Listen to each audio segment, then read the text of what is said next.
Hey, this is Kevin Douglas. I'm playing some Vintage, and we're playing Merfolk. We're gonna go ahead and keep this hand. Got a little bit of interaction, has a good curve. We did just play this player previously. We know that they're on Oath probably.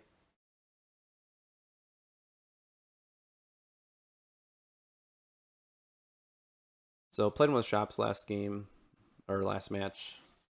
I'm gonna let that preordain resolve. And so kind of switch it up to another creature deck. Kind of knowing what they're playing, I didn't feel like playing a deck that was like favored against Shops or anything. And I like getting the practice with Merfolk, so nothing too busted in this hand. We just have the one mental misstep. Curse catchers might be okay, but it's like super soft to a resolved Oath of Druids. Our Oath matchup's pretty abysmal until we get to that sideboard. So yeah, here's Oath of Druids. That should pretty much be game, unless we're able to find our one copy of Echoing Truth. So definitely gonna have to dig here. Let's reveal another Silver Girl Adept. So we're not totally dead, but we're probably dead, especially if they have more than one creature in their deck, which they likely do.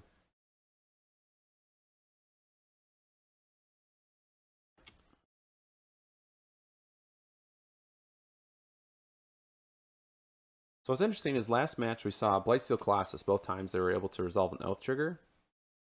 So I'm interested to see if they have any other win conditions. Yeah, so there's Grizzlebrand. Honestly, Grizzlebrand is really good for them, but it's not maybe quite as good as Blightsteel. I mean, they're going to get Blightsteel next turn. Only because they can't, with Master Pearl Trine, they're not going to be able to block, so they're not going to gain life. They're going to get a little bit lower. I mean, they'll be able to swing next turn. There's Time Vault. And so they have key. Yeah, so Mental Misstep that. They have 9 cards. They could draw more. It's probably going to get countered. Yeah, so go ahead and concede that game.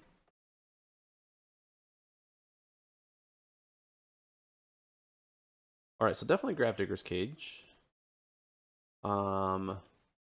Steel Sabotage, knowing that they have Blightsteel Colossus is kind of interesting, but I don't think that we necessarily want to bring it in. We do have the one Echoing Truth, so we're kind of all in here on Gravedigger's Cages and Echoing Truth. Gonna get rid of a couple Null Rods. Don't need this Dismember. That puts us at 60. I think that's about all we need to do here. Go ahead and submit. And we just have to kind of hope for a really fast start in Gravedigger's Cage with Force of Will. Just have like several answers to Oath of Druid, hopefully. So there's the Force of Will. We have a turn 1 True Name Nemesis that's uncounterable. That we can Phantasmal Image. And we do have the Force of Will, so I'm going to keep this hand. Name Merfolk.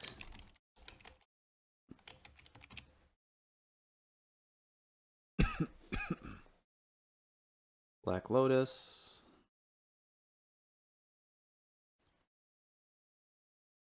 Go ahead and crack that. Actually, I'm going to make sure that I can use my Cavern of Souls mana first. Just because sometimes it likes to auto choose what mana it uses, and I've been kind of left hanging high and dry where it didn't use my Cavern mana. And it would have been awesome if we could have Phantasmal Image that True Name Nemesis.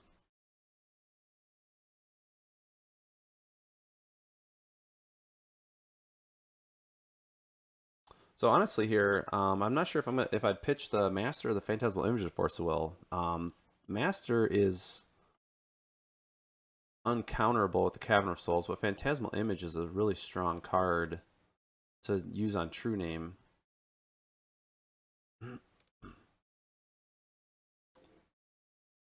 We could just strip mine the library here.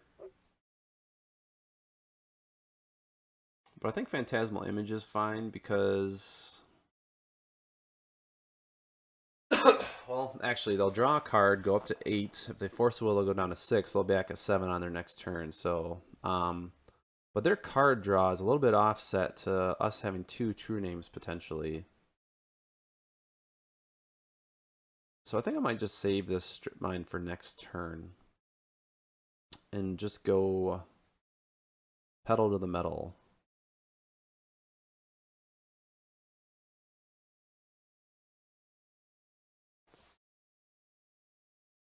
And so do I go Master or Phantasmal Image? Master, it doesn't really change the clock a whole lot.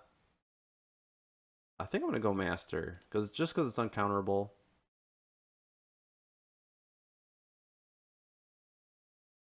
I mean, they might be running like Pyroblast.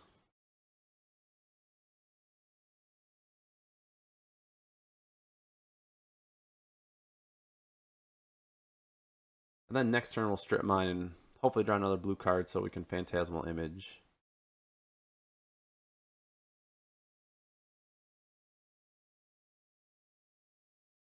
So there they go, drawing a card.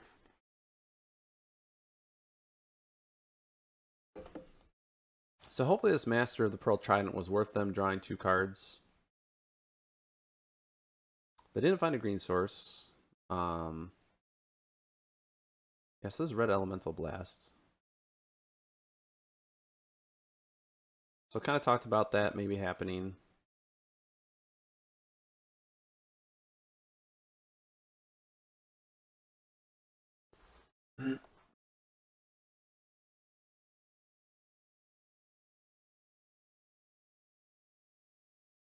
All right, so there's another Lord. So, I mean, we could just kind of do what we did last turn and just try to go big.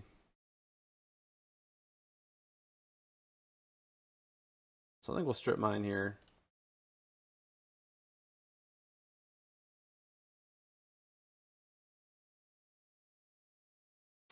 And not really go big. I guess what I mean is just go with the uncounterable. I mean, it's definitely going to stick.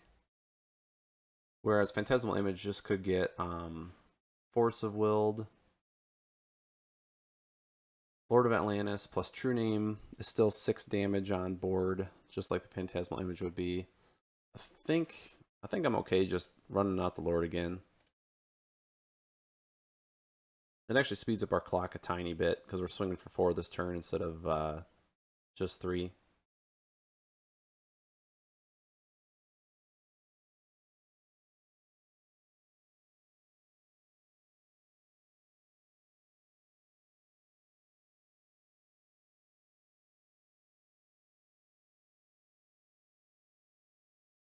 And then honestly, just a better target for Phantasmal Image could be Lord of Atlantis. I guess it doesn't really change our clock any. We still got him on a 2-turn clock either way, so maybe just going to True Name would be better. So there's another Red Elemental Blast.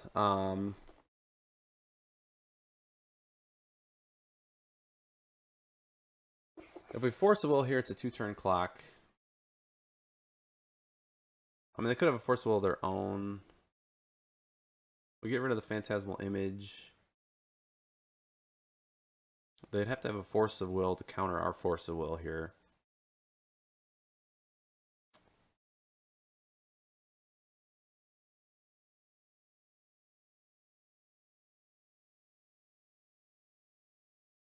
This is kind of tough.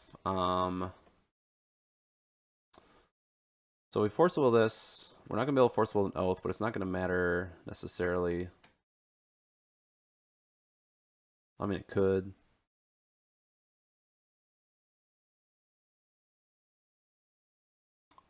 I think I'm okay just letting that. No, you know, I'm going to go for the 2-turn clock. They're buying 2 extra turns by destroying that Lord of Atlantis. And a lot can happen in 2 turns in Vintage. we got the Phantasmal Image anyway. I yeah. I'm just gonna copy this Lord of Atlantis. Then I think that makes the true name lethal next turn. So even if they're able to do something crazy, I mean, they're gonna have to do like they're gonna have to play balance or something, I think, to get out of this.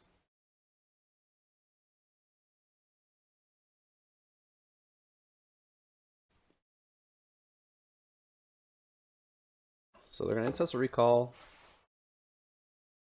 8 cards ahead of us this match. Forbidden Orchard, but again, Oath doesn't do anything because True Name's unblockable.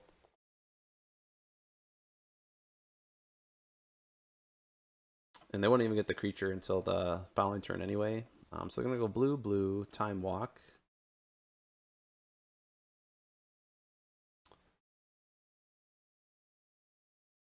So we're not out of it yet.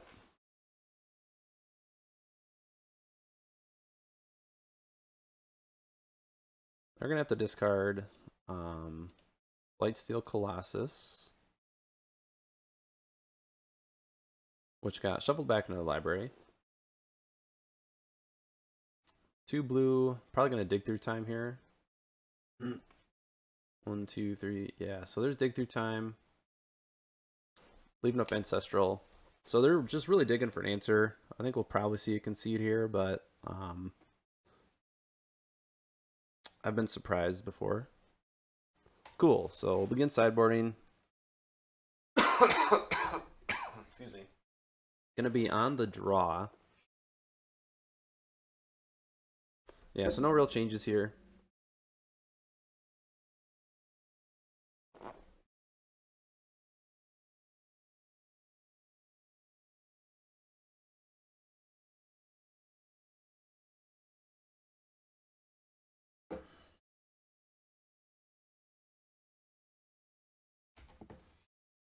So sometimes a turn 1 True Name Nemesis is enough to win you the game.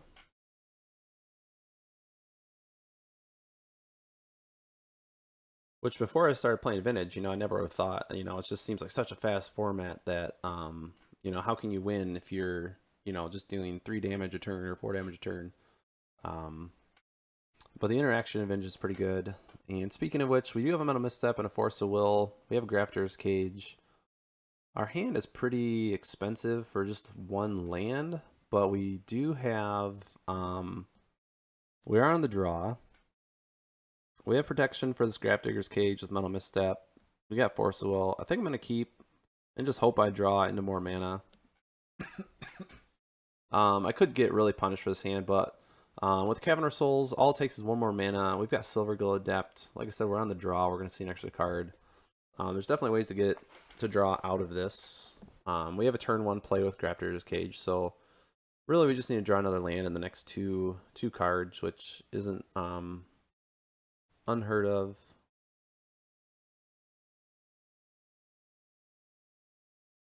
There's Time Vault. I'm okay letting that resolve.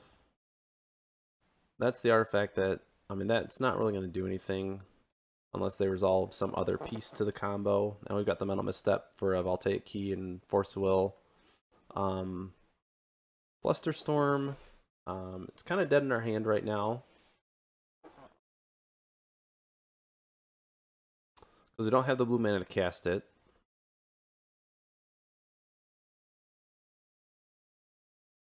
And honestly, it'd kind of be a tough choice if that Grafdigger's Cage, if they fought for that with like a Mental Misstep, because Voltaic Key is a good target for this Mental Misstep as well. And they're down to 2 cards in hand, so they're so far away from library. They got Demonic Tutor. I'm just gonna let that resolve. We can Force of Will whatever they searched up. So we'll go ahead and counter mental that. So they're down to 1 card. We just need to draw some mana to start really applying some pressure. And Echoing Truth is not going to get us there.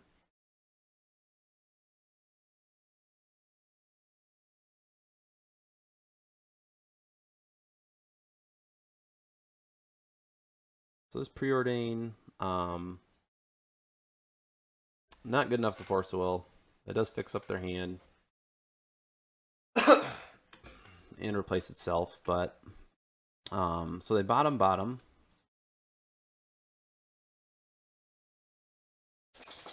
And that's the island we needed. So here's a Silvergill Adept. And we'll reveal Master.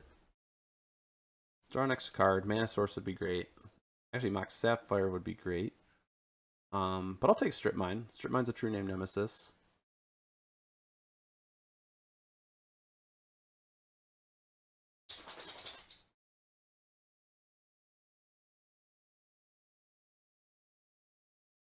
And I'm feeling pretty good here. I mean, we've got the Echoing Truth. I mean, we've got Wasteland. We could hit their Underground Sea, and then they have no blue mana. So I'm actually going to run out the Master and Wasteland the Underground Sea.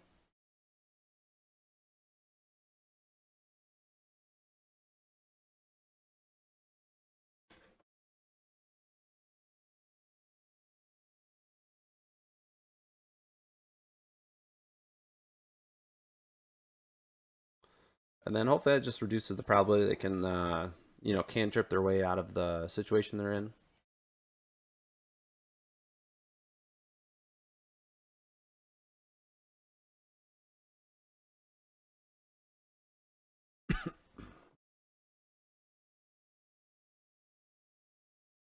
So they do have access to blue mana still. 3 cards in hand. And there's Dak Faden. And the worst thing they're going to... I mean, that's a lot of looting. I am actually going to Force of Will here. And get rid of Flusterstorm.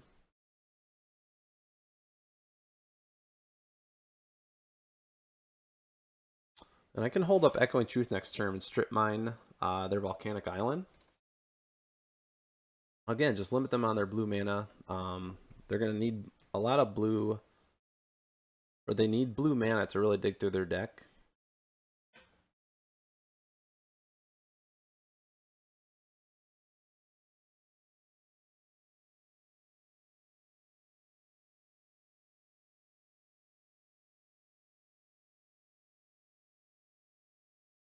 If they do try to destroy my Grafdigger's Cage, I could consider Echoing Truthing it.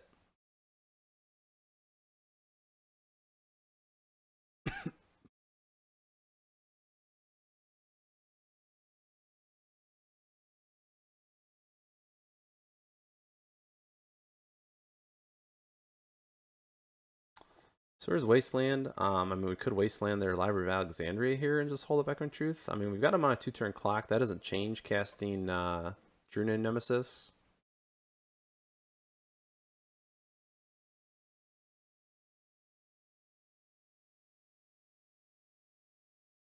So just limit their mana. Red Elemental Blast. That's fine. Buys them a lot of time. But again, I mean, they're so choked on mana. I just can't imagine how they're gonna kind of get out of this. I guess a Polluted Delta is a good start.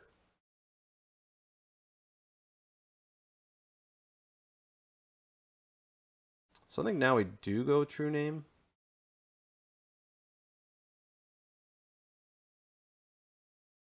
Because we're going to hit him for 2 down to 6. And then next turn we can hit him for 6 when we play Master of the Pearl Trident. So, and actually we won't even need the Master if they fetch with their Polluted Delta.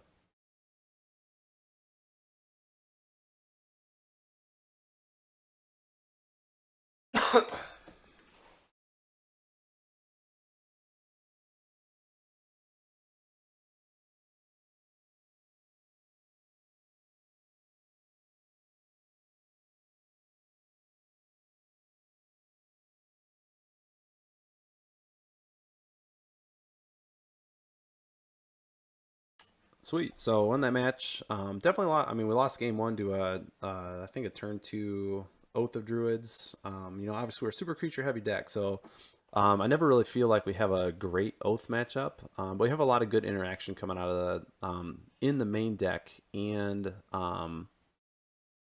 some good cards to bring up from the sideboard, like the 4 Grafdigger's Cages. So one of the things I love about Merfolk is that it's just a super well-rounded deck. It can put a clock on the board pretty quickly. It has a lot of interaction because it runs, Mental Missteps and Force of Wills. Main board Null Rod. Has Echoing Truth. Out of the board has access to like Flusterstorm and Graveyard Hate and stuff. So I feel like you at least have a chance against most decks. And just happened in this match we drew a lot of the right interaction that we needed this game 3. And game 2 we were able to establish a really quick clock and then just kind of keep up the pressure by drawing kind of like creature after creature. So good match.